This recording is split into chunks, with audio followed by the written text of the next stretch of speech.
AC hybrid servo ড্রাইভগুলো repair করার পরে delivery দেওয়ার আগ দিয়ে আপনাদের কিছু ইনফরমেশন এবং ভিডিও বানিয়ে দিচ্ছে এই কারণে, যাতে করে যারা সার্ভো ড্রাইভ রিপেয়ার করাতে চান বা সার্ভো ড্রাইভ নিয়ে ভুগতেছেন তারা আমাদের সাথে যোগাযোগ করতে পারেন। তো সার্ভো ড্রাইভ মূলত দুই ধরনের হয়, একটা হলো এই হাইব্রিড সার্ভো ড্রাইভ আর একটা হলো এসি সার্ভো ড্রাইভ। তো হাইব্রিড সার্ভো ড্রাইভটা আসলে মূলত কিরকম হয়, এখানে আমাদের একটা মোটর দেখাই, এখানে মোটরটার ভিতরে দেখেন এখানে একটা ইনভার্টার আছে আর এখানে চারটা লুপে থাকে। এটা স্টেপ নিয়ে কাজ করে, হাইব্রিড সার্ভো ড্রাইভগুলো স্টেপ নিয়ে কাজ করে, দুই স্টেপে কাজ করে। আর আমরা যে 3 ফেজ সার্ভো ড্রাইভগুলো পাই এসি, ওগুলোর কাজ একটু আলাদা। তো মোটামুটি দুটোটা জিনিসই একই জায়গায় ইউজ করা যায়, বাট ওটা একটু ডিজিটাল, এটা একটু অ্যানালগ।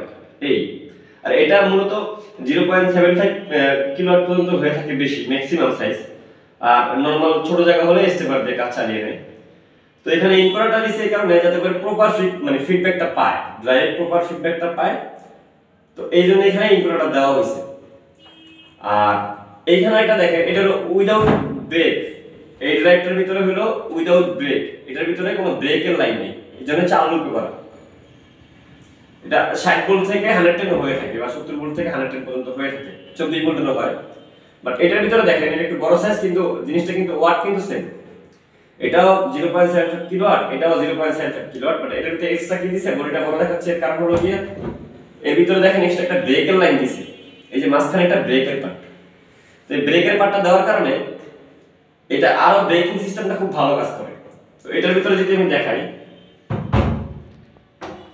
এইখানে 6টা লুপ ইউজ করছে, 4টা হলো মোটরের স্টেপ কাজ করার জন্য আর 2টা আছে এখানে ব্রেকের লাইন। যখনই আমরা পাওয়ারটা দেই তখনই মোটরটা আনব্রেক হয় এবং কি এখানে ফোর্সটা আউটপুট হয়।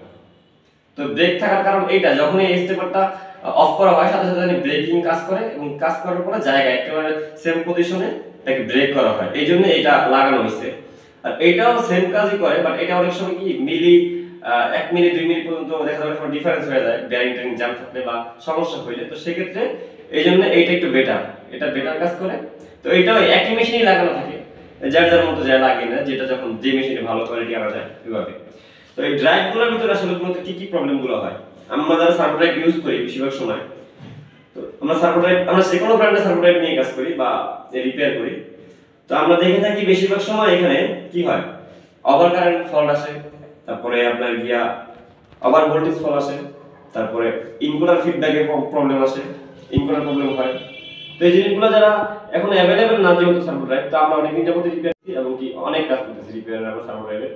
তো আমাদের এই চ্যানেলে অনেক ভিডিও আছে সার্ভো ড্রাইভ নিয়ে, আপনারা চাইলে দেখতে পারেন। ডিএফডি পিএলসি এগুলো কাজ তো আমরা করি, টোটাল অটোমেশনের কাজ করি, সার্ভিস রিপেয়ারও করি এবং কি প্রোগ্রামিং কাজও করি।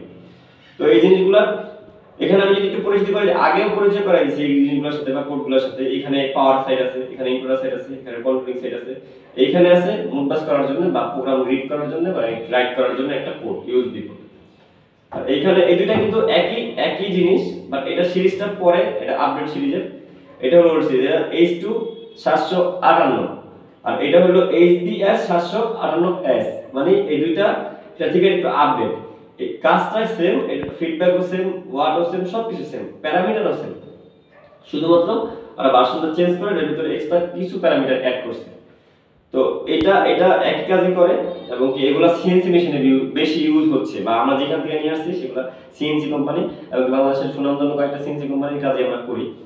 তো সিএনসি মেশিনে এই জিনিসটা অ্যাড করছে নতুন করে। তো সেক্ষেত্রে যারা ইউজ করতেছেন তারা যদি চান আমাদের সাথে যোগাযোগ করতে পারেন, এগুলো রিপেয়ারের জন্য আমরা আশা করি ভালো সাপোর্ট দিব বা ভালো ট্রাবল শুটিং করতে পারবো ইনশাআল্লাহ। আসসালামু আলাইকুম, ভালো থাকবেন সবাই।